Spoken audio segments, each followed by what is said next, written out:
नमस्कार दोस्तों, स्वागत है मेरे YouTube चैनल पर। आज हम कक्षा 7 का गणित विषय का मॉडल पेपर हल करेंगे और ये आपकी परीक्षा की दृष्टि से बहुत ही महत्वपूर्ण होने वाला है। और आइए देख के एक-एक सभी प्रश्न देखते हैं। इस प्रश्नों को आप ध्यान से पढ़ लीजिए और देख लीजिए, क्योंकि आपके जो वार्षिक पेपर है 2023 उसमें यही प्रश्न लगभग संभावना है कि यही प्रश्न आने वाले हैं। तो ये कक्षा 7 के हैं। गणित विषय पूर्णांक है वो 40 नंबर का है, क्योंकि 30 नंबर का आपका RKSMBK वाला टेस्ट भी होना है और समय है वो 2.5 घंटे हैं। तो आइए एक एक करके सभी प्रश्न हल करते हैं। सबसे पहला प्रश्न है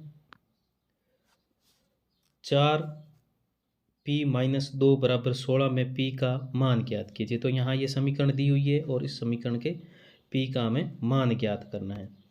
तो इसका क्या करेंगे, सबसे पहले 4p है तो उसे बराबर 16 और ये माइनस के 2 है, वो इधर जाते ही प्लस के 2 हो जाएंगे। तो टोटल हो गए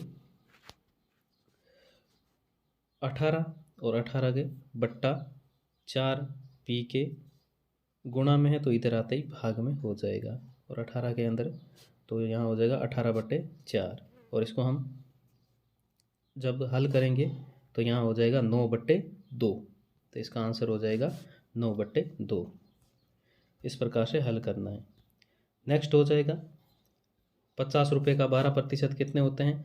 तो ये सीधा सा होता है, क्योंकि परसेंटेज वाले 50 है तो 50 लिख दिया, इंटू परसेंटेज है 12 तो 12 लिख दे और बट्टों में 100 कर दिया।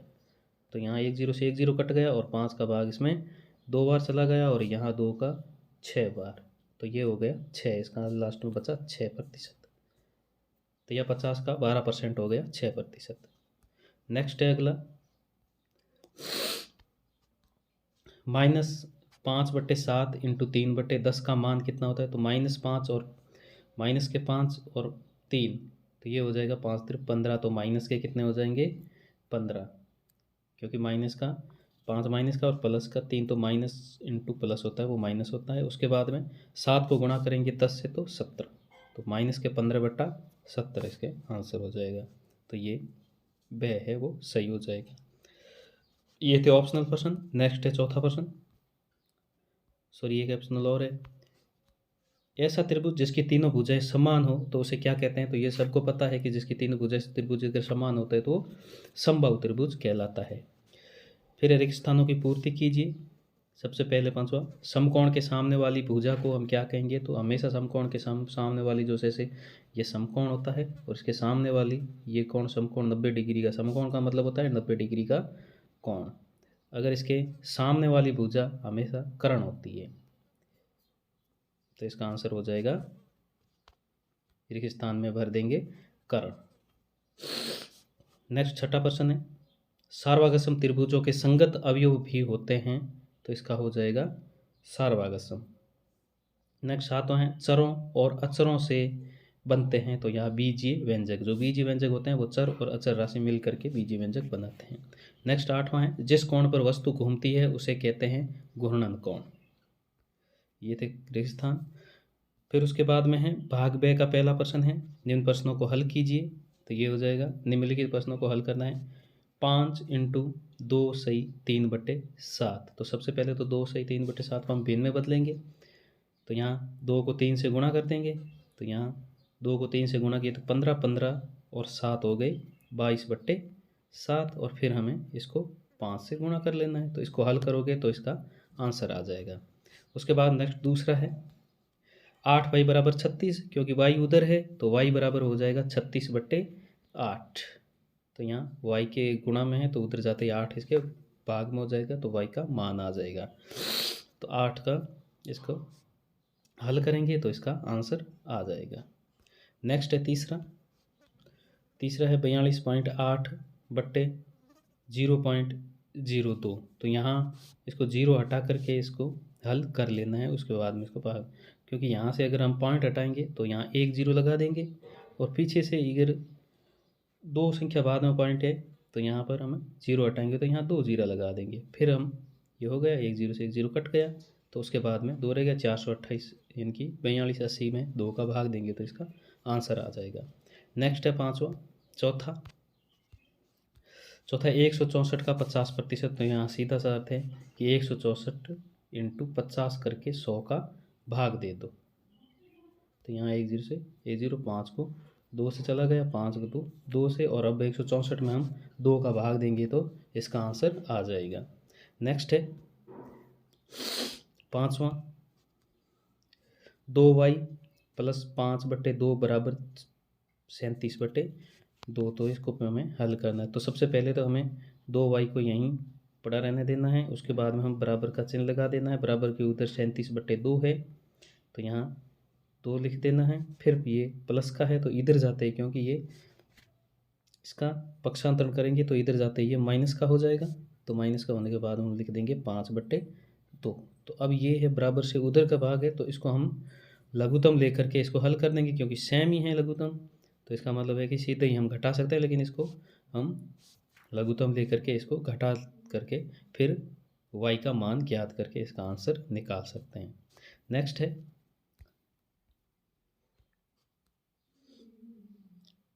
निम्न प्रश्नों के 4 हल ज्ञात कीजिए। तो निम्नलिखित आकृतियों को अज्ञात यानी कि x का मान ज्ञात करना है।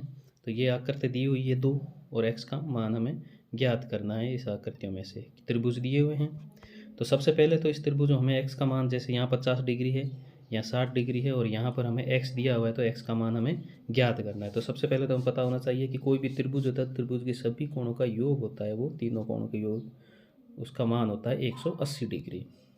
अब ये 50 का हो गया, ये 60 का हो गया, तो टोटल हो गया 110। अब 180 के तीनों का योग 180 होता है, 110 तो ये हो गए, तो पीछे बचे 70 यानी कि 70। तो ये कोण हमेशा 70 का हो जाएगा, सीधी सी बात है। तो यहाँ 70 डिग्री का हो जाएगा। तो पहले का आंसर हो जाएगा 70 डिग्री। नेक्स्ट है दूसरा, दूसरे के अंदर x x x, और हमें पता है कि तीनों कोणों का योग होता है वो 180 डिग्री का होता है, और तीनों कोण है वो बराबर है। तो ये भी 60 का हो जाएगा, ये भी 60 का हो जाएगा, और ये भी 60 का। तो 60 60 60 180 हो गए, तो ये सभी कोणों का योग 60 60 हो जाएगा। नेक्स्ट है तीसरा प्रश्न, चर्चा कीजिए। त्रिभुज ABC और FED वो सार्वगसम, ये चिन्ह होता है वो सार्वगसमता का होता है। तो यहाँ त्रिभुज दोनों दिए हुए हैं, इसकी चर्चा करनी है, सिर्फ लिखना है कि A बराबर कितना होता है, कोण A होता है वो कोण F के बराबर है। B है वो भी समकोण है, तो इसमें E भी समकोण है। ये जो भुजा हैं दोनों, ये भुजा आपस में बराबर है, तो ये कर्ण है, तो कर्ण आपस में बराबर है, क्योंकि जो सार्वगसम त्रिभुज होते हैं उसके सभी पार्ट होते हैं वो बराबर होते हैं। ये सीधा सा लिखना है। नेक्स्ट है चौथा प्रश्न है, एक प्रयोगशाला में 6 विद्यार्थियों के लिए 3 कंप्यूटर होने चाहिए। तो ज्ञात कीजिए 24 विद्यार्थियों के लिए कितने कंप्यूटरों की आवश्यकता होती है। तो सीधे सी है कि यहाँ 12 कंप्यूटरों की आवश्यकता होगी। नेक्स्ट है 5वां, एक नगर में 30% महिलाएं हैं और 40% पुरुष है तथा शेष बच्चे हैं। तो 30% महिलाएं हो गई और 40% हो गए पुरुष, तो 40 और 30 70% तो हो गए। और उसके बाद में शेष बचे, तो 100 में से शेष कितने बचे, 30 बच गए, क्योंकि 100 में से 70 अगर माइनस करेंगे तो 30 बच गए। तो 30% क्या होंगे, तो बच्चों का प्रतिशत कितना होगा, तो बच्चे हो जाएंगे शेष 30% बच्चे होंगे, तो बच्चों का प्रतिशत 30% होगा। नेक्स्ट प्रश्न है, निम्नलिखित प्रश्नों का हल ज्ञात कीजिए। इसका हल ज्ञात करना है, तो ये माइनस के 9/10 प्लस है, तो इसको एलसीएम यानी कि लघुत्तम लेकर के हमें इसका योग करना है। यहाँ भी हमें लघुत्तम लेकर के इसको पहले सरल करना है। माइनस के 2 इसको गुणा करेंगे, 2 × 1 यानी कि माइनस माइनस प्लस के 3 2 हो जाएंगे, और 2 को 9 जोड़ देंगे, तो ये हो जाएगा, इसका आंसर आ जाएगा। यानी कि 9 को 2 से गुणा करेंगे, 9 2 18, और 18 को फिर 2 जोड़ देंगे, तो ये माइनस के होंगे, सॉरी। यहाँ हो जाएगा तीसरा 3/11 × 2/5, तो इसको हम सीधे से गुणा करें, 3 2 6 और 6/55।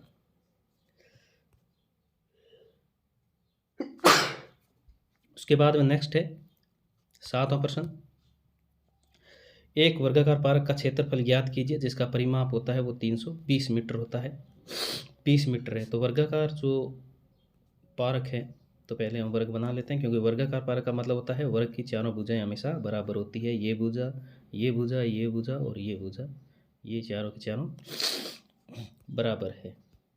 ये मैंने यहाँ वर्ग बना लिया है।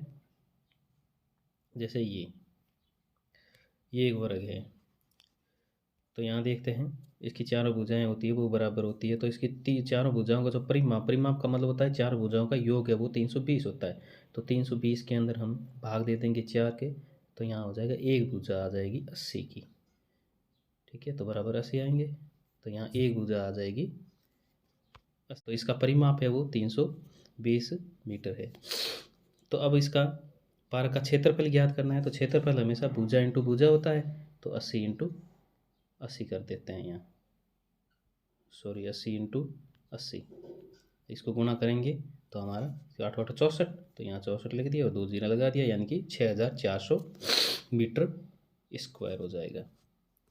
उसके बाद में नेक्स्ट है 8वां प्रश्न, 2x² प्लस 3xy से प्राप्त करने के लिए x² plus xy plus Y square में क्या जोड़ना चाहिए। तो यहाँ गुणनखंड करके हमें इसका आंसर, यानी कि 2 है वहाँ 2 लिख देंगे, और उसके बाद में 3xy है तो यहाँ 3, और यहाँ 1 है तो यहाँ 1, 0 से हम गुणा करेंगे तो यहाँ पर ये हट जाएगा, तो ये यहाँ रख देंगे।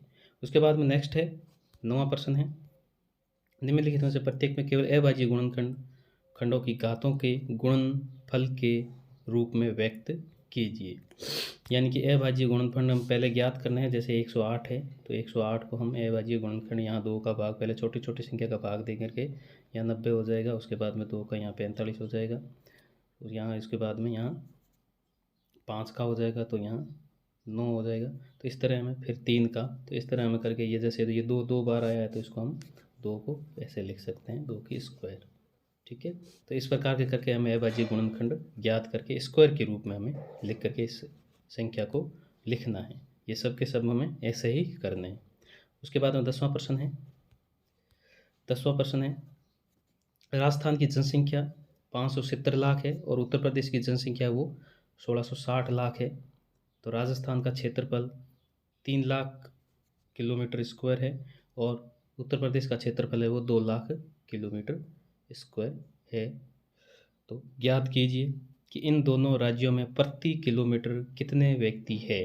तो यहाँ में सीधी सी बात है कि प्रति किलोमीटर कितने व्यक्ति है, तो जो व्यक्ति है 570 लाख है, तो 570 यहाँ लिख दिए, लाख है तो 5 जीरो लगा देंगे हम, और उसके बाद में हमें भाग दे देंगे कितना, 3 लाख का, तो यहाँ 3 करके 5 जीरो हम लगा देंगे और भाग देंगे, क्योंकि 5 जीरो से 5 जीरो कट गया। उसके बाद हम इसको भाग देंगे तो इसका जितना भी मान आएगा वो प्रति वर्ग किलोमीटर में इसका मान आ जाएगा। दोनों राज्यों का हम इस प्रकार से ज्ञात कर सकते हैं। राजस्थान वाले में, उत्तर प्रदेश वाले में उत्तर प्रदेश की जितनी जनसंख्या है उसको वर्ग किलोमीटर भी उत्तर प्रदेश वाले का भाग देना है, और राजस्थान वाले में जितनी जनसंख्या है उसके अंदर भाग देना है वर्ग किलोमीटर का राजस्थान वाला। नेक्स्ट है दूसरा, किस राज्य की जनसंख्या कम घनी है, यानी कि घनत्व किस राज्य का कम है। तो सीधी सी बात है कि क्षेत्रफल राजस्थान का ज़्यादा है, राजस्थान का जो क्षेत्रफल है वो क्षेत्रफल तो ज़्यादा है लेकिन उसका जनसंख्या है वो कम है, तो घनत्व है वो राजस्थान का ही कम होगा। नेक्स्ट है 11वां प्रश्न, 11वां प्रश्न है कि प्रत्येक दशा में 3 वर्ष बाद कितना मिश्रधन देय होगा। तो यहाँ मिश्रधन ज्ञात करना है कि मिश्रधन का मतलब होता है सबसे पहले तो ब्याज प्लस मूलधन, यानी कि मूलधन के अंदर अगर हम ब्याज को जोड़ देते हैं तो 3 वर्ष के बाद में कितना टोटल मिश्रधन कितना होगा। तो सीधा सा एक सूत्र होता है, तो ये सीधा सा सूत्र लगा करके मूलधन इंटू 1 प्लस दर बट्टे 100 घात समय और प्लस मूलधन, इसके अंदर हम जोड़ देते हैं तो आंसर आ जाएगा टोटल। ये सूत्र लगा करके हम ज्ञात कर सकते हैं। ये दोनों प्रश्न हो जाएंगे, हल हो जाएंगे, पहला और दूसरा। उसके बाद में नेक्स्ट 12वां प्रश्न है, 30 मीटर भुजा वाले एक वर्गाकार बगीचे की परिसीमा में लगा भीतर की ओर 1 मीटर चौड़ा जो पथ बना हुआ है, पथ का मतलब रास्ता बना हुआ है, तो वो उसका क्षेत्रफल ज्ञात कीजिए। सबसे पहले तो यहाँ देखते हैं कि एक वर्गाकार है, वर्गाकार जो बगीचा है, जैसे ये एक बगीचा है वर्गाकार, तो यहाँ ये 30 मीटर की भुजा है, तो चारों भुजाएं 30 मीटर की होगी। ये भुजा हो जाएगी वो 30 मीटर की हो जाएगी, और ये भी 30 मीटर की, ये भी 30 मीटर की, और ये भी 30 मीटर की। अब इसके अंदर है वो सीमा से लगा हुआ 1 मीटर चौड़ा एक रास्ता है, तो यहाँ बना लेते हैं हम 1 मीटर चौड़ाई का रास्ता होगा। तो जैसे यहाँ मैंने बना लिया ये ऐसे, तो यहाँ ये रास्ता है, ये जो रास्ता है वो मान लिया 1 मीटर है ये इसका। तो बाहर वाला जो वर्ग है उसका तो 30 मीटर हो गई, जो यहाँ से यहाँ तक जो चौड़ाई भुजा की लंबाई है वो। और अंदर वाला है जो 1 मीटर अगर निकालेंगे तो 29 की हो गई, ये भी 29 की। तो सबसे पहले तो हम क्या करेंगे, पथ का क्षेत्रफल ज्ञात करेंगे। तो सबसे पहले तो बड़े वाले क्षेत्रफल जो वर्ग है उसका क्षेत्रफल ज्ञात कर लेंगे, और वर्ग का क्षेत्रफल हमेशा भुजा इंटू भुजा होता है, तो 30 × 30 कर लेंगे। और उसके बाद में कर लेंगे 29 × 29 छोटे वाले का, 29 × 29। अब सीधा सा 30 वाले में से, बड़े वाले में से छोटे वाले का घटा लेंगे, जो पीछे बचेगा क्षेत्रफल वो इस रास्ते का होगा। और उसके बाद में कह रहा है कि 40 रुपये प्रति मीटर स्क्वायर, जो रास्ते का जितना क्षेत्रफल आता है उसको हम 40 रुपये से हम गुणा कर देंगे उसको, तो हमें रुपए आ जाएंगे बगीचे में शेष भाग, यानी कि शेष भाग के अंदर घास लगाने का व्यय 40 रुपये, सॉरी मार्ग का नहीं है, शेष जो भाग है यहाँ, यहाँ हमें क्या है, भाग जो घास लगाने का व्यय है वो प्रति वर्ग मीटर है वो 40 रुपये है। तो ये जो 29 वाला यही वर्ग मीटर हम ज्ञात करेंगे, छोटे वाले का तो 29 × 29 करके इसको गुणा 40 और कर देंगे तो टोटल पे। ठीक है, तो दोस्तों ये था गणित विषय का मॉडल पेपर। अगर मेरा वीडियो अच्छा लगा है तो इसको लाइक और शेयर सब्सक्राइब ज़रूर करें।